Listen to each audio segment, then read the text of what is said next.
Hey everybody, Dr. Sandal here with my clinic, breaking the boundaries of mainstream medicine. I am here today with my good friend Chad Richards, the owner of Next Level Rising Personal Training. And today we are talking shift. We are talking about the yin and yang of fitness. We actually recorded this once already, and we had a catastrophic microphone failure. So so we're kind of hoping that everything kind of flows organically, and we're just here to have fun and share some information with you guys. Chad, welcome. Thank you. Thanks for having me. I love being here. It's always enjoyable, and everyone's always pleasant.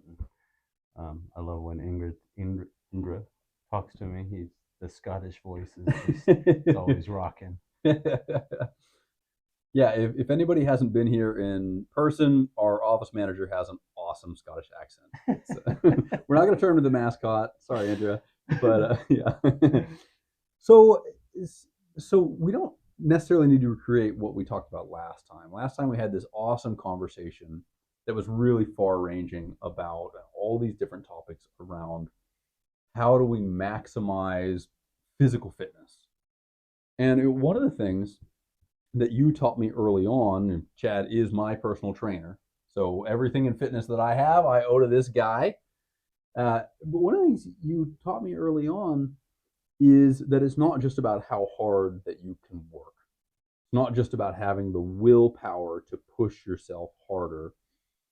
It's about having the foundation that lets your body respond well to that. Absolutely, absolutely. Well, I mean, that goes back and forth because you've shared tons of information on cortisol and uh, everything from how to deal with anxiety to just how to optimize sleep. So there's uh, breathing techniques. I mean, it's endless on how much Right. you've shared back. So this is the yin part is probably more on your end than my end. I just am able to recognize that that's a big part of it. I guess. Yeah. It's amazing how nuanced optimization is, right? Like you take elite Mm-hmm. athletes, right? Like you take college kids, and that's one spectrum of your business. One of the things that I really love you do is you also take people who are 70 who can't do a push up or a pull up, and you get them gradually, safely to a place where they're banging out pull ups. Mm. Both of those groups are completely different in many ways, and they both also need this balance of this yin and the yang. Like when they're younger, they're naturally more yang. You might feed them more yin. When they're older, they probably need more of both, honestly, right? Yeah, yeah, and just the steps are a little different in how much you can push somebody, obviously. So you got to know how to break that squat down or that deadlift down Uh-huh. into much smaller steps, and then just kind of walk them in and out until they can kind of get to that strength level. And I mean by waving in that intensity level and that volume. Uh-huh. So really, that's the contrast that It's I not just mix all with. out. Yeah, it can't be. It can't be. You'll tear something. You'll break something. You'll hurt something. And if you're hurt, you can't train, Right. or you can't train very well. At least Right, right, right. I know all about that. Um, so yeah, it's really about keeping people safe. I feel Uh-huh. like I'm more like a financial advisor in a way, I and love that that. I'm managing that portfolio and making sure that I take the appropriate risk for the benefits, potential benefits anyway. Right. It's never a guarantee, just probably like the market. But it's just really about how can I stimulate that. I think that's probably something that a lot of people haven't thought about, right? A lot of people who aren't used to the attention and the care of a personal trainer or a good personal trainer, a trainer who's thinking about your personal situation, they don't realize all the nuance that's there. There's a lot of similarities between what you do with fitness and what I do with medicine, Mm-hmm. right? There are cookie cutter guys out there. People can go to Crunch and get a personal trainer, Yeah.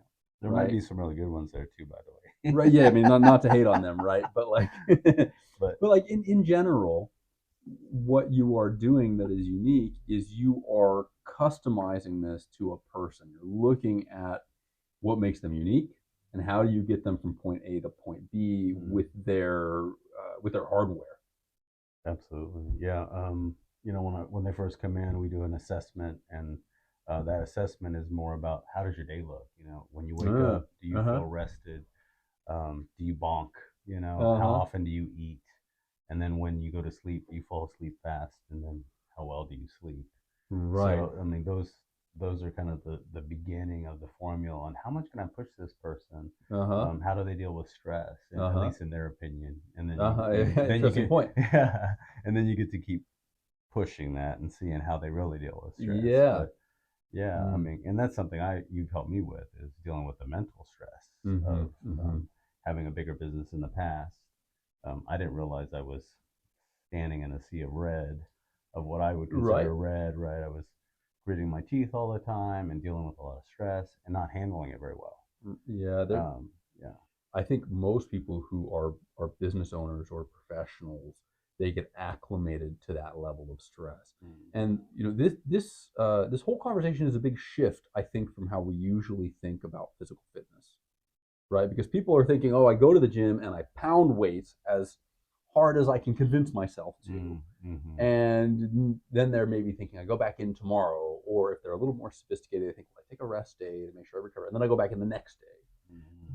But they're not paying attention to that same degree of nuance. They're not thinking, okay, what is my balance in this? And that's Mm-hmm. why we kind of jokingly chose the name together of the yin and yang of fitness, right? It's all about balance. This idea that we need, yeah, you need that oomph that people typically associate with going to the gym. Mm-hmm. But it's interesting, right? Like your initial intake is actually more about yin. You're Absolutely. like you know that you can get people to yang. People have that expectation, and you, because you're thinking about the nuance, you're like, okay, yeah, but what about all the other things? Right. Absolutely. Like how high can I get this flame? It's really dependent on how much wax are they bringing to the table. Yeah, You yeah, know. yeah. So I Reminds me of that saying that always is like really evocative. You can't shoot a cannon from a canoe. that's right. That's right. It's like, hey. Yeah, there's a lot of different phrases why that works. You know, when it comes to how much hormone do you have for Mm, how much response you're going to get, but also like from a very biomechanical standpoint, how much legs do you have in uh-huh. order to make those arms work? Yeah, right, right. You There's know, like a literal meaning to that, or like a direct meaning to that too. Yeah. absolutely. Yeah. Grab the floor, plant. You Uh-huh. know, initiate force through those legs. You know. So to kind of throw in some tidbits to help people, listeners, shift how they're thinking about working out, Mm-hmm. what would be a good general piece of advice that you would give people who are getting into fitness, thinking about the yin and the yang here? Yeah. Definitely find a good professional, and then Mm-hmm. I would recommend someone find a good doc too, Mm-hmm. and get some blood work and get a baseline. Uh-huh. Uh-huh. That would be step one. Make But that canoe into a battleship, right? absolutely, absolutely, and be able to kind of check where you are and where you want to go, Mm-hmm. because you got to have some markers to decide besides just your body weight. Yeah. You're Right. Right. right, Right. right, because Yeah. that can be a moving lighthouse.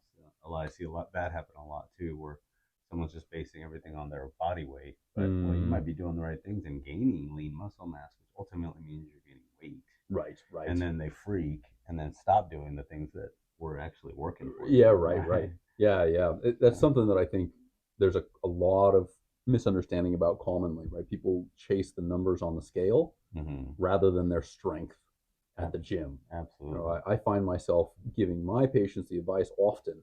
I'm like, first, just focus on getting stronger. Mm-hmm. Don't look at the scale, just focus on getting stronger. If you're getting stronger, you're gaining muscle. If you're Mm-hmm. gaining muscle, you're increasing your basal metabolic rate. You increase your basal metabolic rate, you're going to start burning fat, right? Like it Absolutely. gives you all these other opportunities. It's a big shift in how people typically think about it because people are always paying attention to the where did scales come about? Why are people like, oh, let's start watching scales, Yeah. right? Like, was Maybe, that like marketing? What I happened don't know. there? Maybe yell leaders for KU or Right, right, right, right. This is like they're cut off to be mean to each other or something. Yeah, it's funny how much of our culture it is like weird happenstance in marketing. It doesn't really make any sense. mm, Numbers on a scale tell us very little about anything. yeah, yeah. I mean, I would say the main lighthouse besides your blood work Uh huh. would be, you know, what your lean body mass is. So Mm really hmm. Mm have some consistent ways to check your body fat, and then make sure that that lean body mass is going up, hmm. Uh because huh. you know that's really like what we want to see. Right. But you're absolutely right. If you build the engine, the rest will start to come. Right. Right. Yeah. One thing I talk about often, like there are a lot of different ways to look at that lean body mass versus the fatty adipose tissue. You guys do that in a really sophisticated way. I often tell patients if they just want to kind of get a quick sense of it, Mm-hmm. grab your belly. Like Yeah. that's going to tell you a lot. And one of the sophisticated things that you guys have shown me before is a really robust version of that, where you Mm-hmm. use calipers and devices to like really pinch fat throughout the body and see how much that is. Yeah. But if anybody's like, how lean am I? Grab something, Yeah. and you're like, oh, I got a lot of fat there. Like, okay, cool, we can play with that. And then it's not that there's a good amount of fat or a bad amount of fat. It's like, what are your goals? And if you want to have less of that, can you grab less in a month? And you guys do that to the millimeter and make that all precise. But Absolutely. it's kind Yeah. of a good gut check. Yeah. We do That's a better pun than I a intended. we do a 11 point skin caliper fold Uh-huh. that we learned from Charles Poliquin, the great Charles Poliquin. Yeah. And yeah, it kind of lets you know what hormones are going up or down based on where you're storing your body fat. But yeah, absolutely, that's the biggest one, right? Is your cortisol site, which everyone kind of knows now that your midsection is your cortisol. How much are you stressing? Yeah. But that word cortisol is like, it's multifaceted, right? There's so many ways to be stressing. We're talking about the physical level, but the mental level, the emotional level, the injury level. Yeah, right, And I right. think that's the thing that you really brought to my attention is those things stack. Yeah, And right. we really just got to hit the brakes on all those levels in order Right. to really slow that process down and optimize the amount of testosterone you're going to get. Yeah, and that's a really important point, right? Like people often, especially men, they get, oh, I want as high testosterone as I can get it, even to the point of sometimes using injections, which I typically caution people against. It's like a sledgehammer. It's like using a sledgehammer on a Ferrari. The Ferrari's great. It can really do some great stuff. Mm-hmm. You start pushing it with a sledgehammer and messing with it, like it might move, but you're ruining the really delicate wonderfulness of it. If you can get that, if you can tune the engine with some nuance, Yeah. rather than just bashing on the thing, you're going to get a lot better outcome. Absolutely. Yeah. Yeah. You kind of explain, like, to me anyway, the more testosterone you have, you think that's a good thing, but that's more red blood cells. More red blood cells means more arterial damage, and you could be doing yourself a disservice rather than take the amount of a good amount of testosterone, hopefully that your body is producing on its own, and converting as much of that as you can. Right. And you were able to prove that to me just through my blood, through breathing. We did 3 months of breathing, retested my blood, and I doubled my conversion. Yeah. So that was huge for me. Yeah. And this is such a shift, right? Like people think very mechanically about building muscle and about testosterone levels, but we're a whole integrated unit, right? All of this stuff talks to every other piece of us. And to your point, it's like, okay, I doubled my free testosterone with breathing techniques. Like, whoa, like talk about turning something that is a reasonable size ship into an even better ship. How do we dig our foundations in? Like, well, we don't have to just think about the mechanical and physical tools there. In fact, we shouldn't, right? Like you're able to do all these things at this really high level, and if we add in something additional from the subtle energetics to the breath work, reducing tension, building yin, then you can add that onto your skill set. And you're like, okay, that's synergy. And now we're really talking. Yeah, that's cool. Yeah, I think I kind of learned that just by watching my dogs. They're muscular, they're athletic, they're fit, and as long as you work them out a little bit, maybe the right amount, they're like they don't have to do much to be that fit. And I'm not not saying that we should all be that lazy. But you got some chill dogs. Yeah. But what it taught me was that the hormonal balance is what's the most important thing. And how do we get that hormonal balance? Right. Well, it's like a bull is a classic example. Exactly. He just eats grass. Yeah. And he's like so lean, it's unreal. He's yoked. Yeah, right. Yeah, literally that's the source of that term, right? Yeah, and there's so many there's so much nuance to all of that. And when we build in the yin, there's a fascinating new area of study that we don't have a great way to measure for consumers yet. But beyond the conversion of total testosterone to free testosterone, there's a whole other third category that we're really trying to figure out now, which is sensitivity of the muscular testosterone receptors. So Mm-hmm. someone could have a total T of 300, which we typically think about as quite low, Yeah.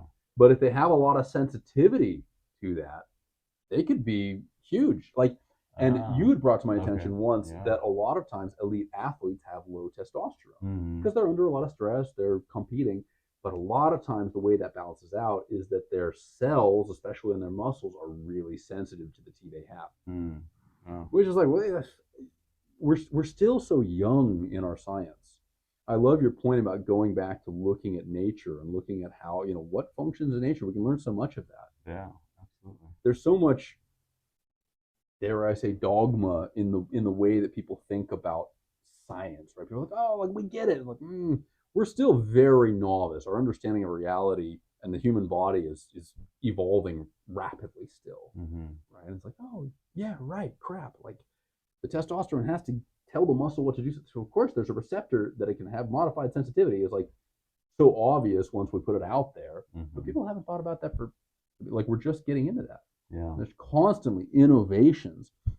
And I think your point about the yin and the yang of fitness is an innovation like that, right? Like that is something you bring to your business and to your clients that is, dare I say, literally revolutionary in personal training. Like it's a really, really big deal because you're saying not only can we do all the regular things at a really high level that you expect from a personal trainer, but we can get you better results by pushing everything else, all the yin forward. Absolutely. And to your point, it's like, yeah, we can prove that biochemically. We can test those things. We can be scientific and data driven and Mm-hmm. see that works.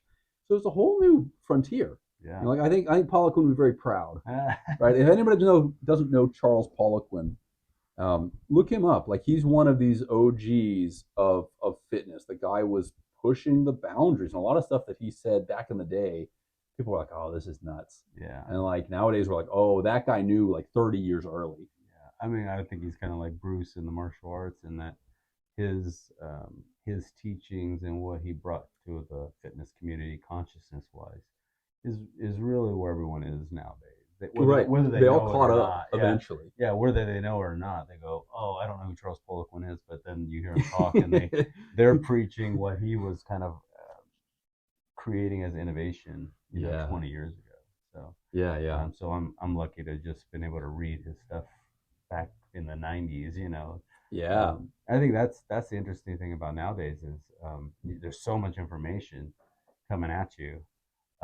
You don't know exactly where it came from, but when in the old days you had like the textbooks and the magazines, and that was Right. it. You get the mail order. Yeah, Like, exactly. And when you read a program, you had 4 weeks to work on it, so you really had some time to develop yourself instead of constantly having something new coming at you all the time.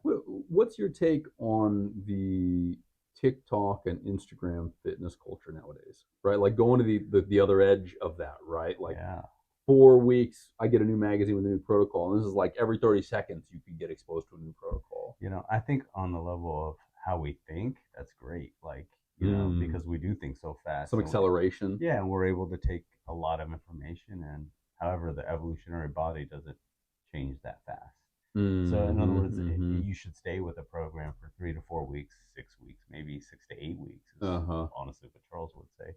Most people in the population, the general population in that bell curve, are going to be 6 to 8 weeks before they really need a new program. Now, that doesn't mean you don't change some things during the program, like tempos or reps or sets, but you don't need to make drastic exercise selection changes, right? Right. That's the thing that people change the most often. Do you find that people get impatient? Oh yeah, that's the hardest part. Right. And there is a psychological component, right? If it's new and fun and exciting, you work harder, you try harder, and you're excited to get back there. So you do have to provide that, but not at the risk of potentially one hurting someone. Right. Yeah. Happens We're not young anymore. Right. Right. And I like to build my patterns on top of each other. And I think that comes more from the martial arts. You come in the first day, and they teach you a horse stance. And then everything that you learn on top of that builds on that horse stance from the most advanced kicks. Right. It's coming from that same basis. Right, exactly. And you're building on top of each other. So I like to build my programs that way. But yeah, the hard part is keeping people interested and making it fun. Yeah, yeah. So that's part of that yin, right? It's Mm. like sometimes I come in and I'm just ready to go, and part of what you do as a responsible trainer is you hold me back a little bit, and you're like, hey, Oh. like I know you're excited to go do this, but like still let's be methodical. Let's do this in a way that makes you safe. Don't skip your warm up, damn it, and then you're building this up, and you're like, well, we're week 5 on this 6 to 8 week thing, and I'm not a gifted athlete, so I'm not like in 4 weeks, next thing. And then you're like, okay, 6 weeks. Like, yeah, be diligent. And there's something that strikes my attention. This is very different than a lot of our culture. A lot of our culture with the whole TikTok, Instagram culture is really wired towards instant gratification. But the thing is that human biology is not built for instant gratification, Mm. right? It doesn't treat us well because we have a glut, an abundance of potential instant gratification. What really treats humans well is sustained effort in Mm-hmm. almost all things. And so I'm like, I show up and I'm excited. I'm like, let's throw weights over our head and do some, cockamamie stuff. And you're like, yeah, maybe we'll mix that in a little bit because you're excited and you want to do it. But Mm-hmm. also, like, let's keep on building on the thing that works, and it's like, and that is also another type of balance, that yin and that yang to it. It's like, oh, cool, good, let's do some fun stuff and like be steady, Yeah, right? absolutely. I think a lot of the people that come to us, and we have some great trainers working for us. When they come to us, you want that. You want them to be excited, and it Uh-huh. is fun to have to pull the reins on somebody. Uh-huh. So I never want you to think that I'm mad at you for Yeah. that. Yeah, because that's a good thing. Yeah, yeah. Because if you have that willpower coming Uh-huh. in, then it's just really easy to get things done. Yeah, But yeah, yeah. at the same time, right, we got to titrate our effort and make sure that Right. it's just enough, right? I think a lot of people like they don't know it, but they're leaving some results on the table. Like we could have Interesting. got 3 more weeks out of that program and made a Interesting. good sustainable progression. They're a little itchy to go to the next Yeah, I thing. want to change things Interesting. up so fast, but man, we left 30% right there in Uh-huh. 3 weeks, just by staying the course and being steady, and then progressing to the next One of the things that I come across a lot, and I'm sure that a lot of people resonate with this, people who don't have a program or a mentor or a trainer phase. are used to going to the gym and doing the circuit, Mm-hmm. right? They do like 15 different exercises, maybe. They're like, Yeah, well, there's a machine for each of these things, so let me go do the circuit. sure. And well, I can wax eloquent about that and not say anything interesting. Tell me your thoughts on that. That's what we're here for. No, I You're think the that expert. no, I think that's perfect. I think that's perfect. When people come in and it could be a young student athlete, I'm trying to always think about what's the biggest foundation I can give this person that Uh-huh. leads them to their goal. So just the fact that they go in and do that circuit, it's actually really good at first, right? Uh-huh. Because we need some general preparation phase, what I would consider your farming phase. Oh These yeah, like like the you farm work the work. farm. Yeah, you Yeah. carry buckets, you throw hay, and if you ever play sports against those kids, which I know you did, they Uh-huh. were the Yeah, beasts, yeah, yeah. They right? were You never to just, be messed with. yeah, they get a hold of you, you're in trouble. You're So, like a little sheep getting tossed. Ah! exactly. So, and that builds good ligament tendon strength. That gets the joint strong, and Uh-huh. that really Uh-huh. sets you up to be able to put some strength on. Right. Um, Right. yeah. So, So it's not that the circuit is bad, but no, I it's got great. thinking about that from like be diligent and just dig into a certain program. At some point, you will work me through these phases where there's not a ton of variety, but again, you're mixing it up, but it's all based around, like, let's say, we're working on quads and hammies, right? We're doing a Mm, lot. We're focusing on the squat. We're focusing on the bench, and you're doing accessories to kind of keep that fun and engaged around it. But mm-hmm. like, this is the meat and potatoes of what you're doing. That's right. Don't have 15 different courses. You're not going to taste any of them, Right. right? I know that was hard for you since you're a vegetarian. The meat, Right, the the meat meat and and potatoes. potatoes.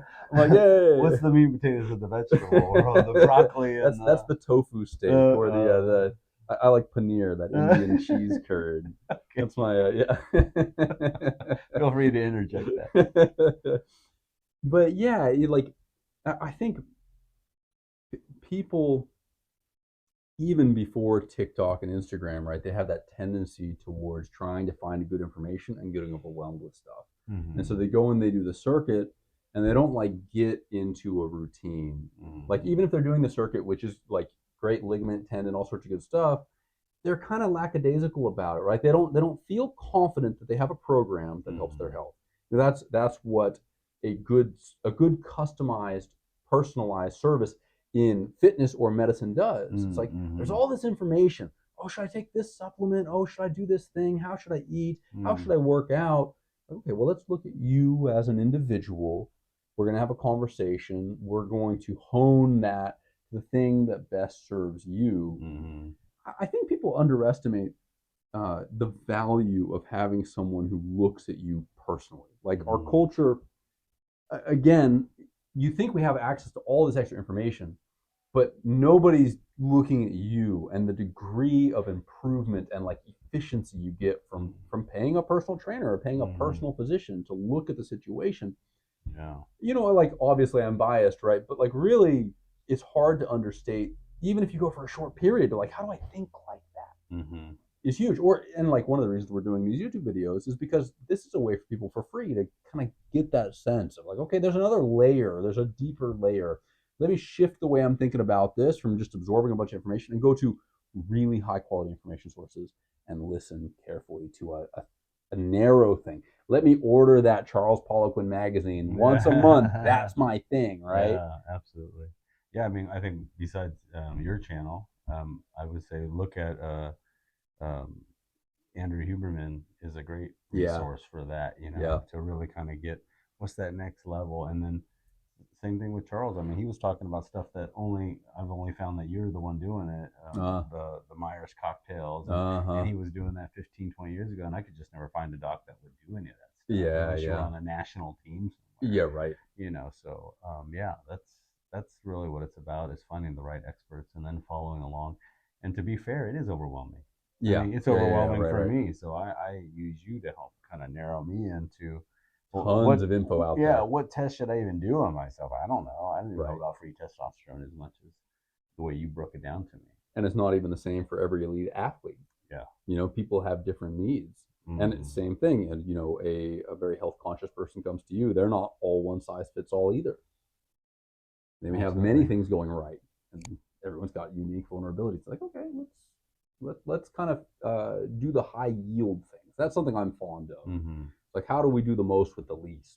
Yeah. That's every human being benefits from that. And the cool thing about that is that it iterates, right? If you fill in the biggest problem where you get the most for the least, and then you look for the next, and you look for the next, I always find that is really personally gratifying for me as a physician.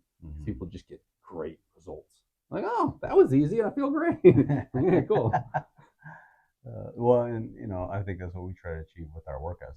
I can mechanically stimulate you, right, in a way, hopefully, that we're building muscle in the right direction, and we're getting a neuromuscular stimulus that's going to get you potentially a hormonal response. So Yeah, right. We're really working on those two levels. I'm working in the mechanical, but I'm hoping for a hormonal response. Right. And that's that walking out of that gym, like, whoo, should feel great. Oh man, I had a great workout. That's the hormonal response. There's nothing about doing all that mechanical labor that should feel that good, or that does feel that good. It's the hormonal response that gets people, feeling powerful afterwards. Right? Absolutely. Yeah. And I found that if I leave the gym with one set left, hormonally, like or maybe neuromuscular, I guess my energy, I could do one more set. That's the best time to leave.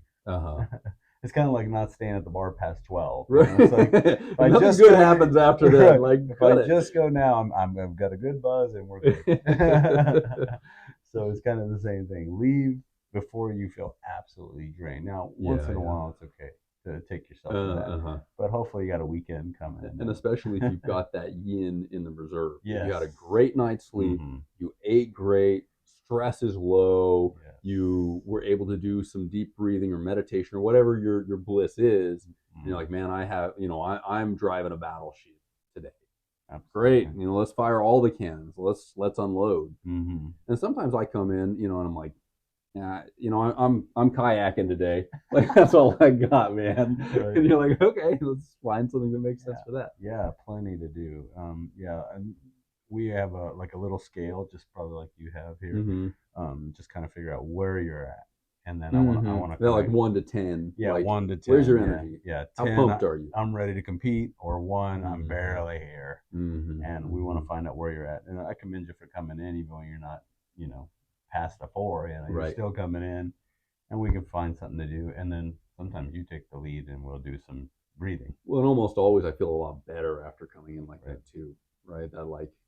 I think it was Always. one of your co-trainers, Travis, one of your students, who told me those are the days that pay the most dividends. You come in anyway and you do something and Yeah. you give it a balanced, still yin and yang balance. You're not trying to fire all the cannons, but you shoot some of them and you keep your progress. Absolutely. Yeah. Psychologically, I think you really, you accomplish something, right? You're building on the habit.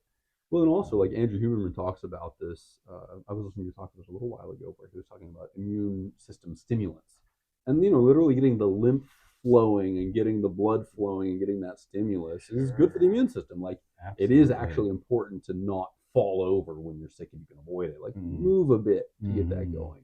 Absolutely, yeah. At the very least, go do a walk. Right. Well, maybe that's the flip side of what we've been talking about. That's making sure you don't lose all your yang. Like we've been talking a lot about adding yin, but when you're feeling really beat, don't lose all your yang either. Keep that flow, that movement, right? That yin yang, they flow into each other. Yeah. Yeah. Yeah. I think what I've learned most from him is that the syncing to the circadian rhythm. And I think that has a lot to do with what you're talking about with the yin. Just making sure I consistently do that morning routine to wake up and, mix my qigong with the grounding, with the light viewing. And just trying to sync my hormones and my circadian rhythm with the natural universe. Right. Which helps me express those hormones at the appropriate time. It's definitely another thing that I think people underappreciate.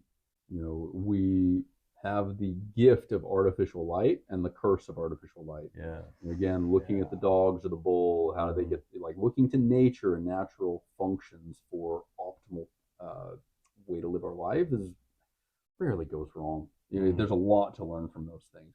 I don't think there's a lot of trainers who are waking up early in the morning and doing qigong like you, right? Because you see that big picture. You're like, yeah, I have all this, and this makes that stronger. Well, that's the blessing of injury. Yeah. That injury. Personal experience on how do you optimize this for everybody. Yeah. At all levels. I'm just trying to get better a little bit. Even if I can't go train, I need to do something. Cool. To feel better. Yeah. Great, man.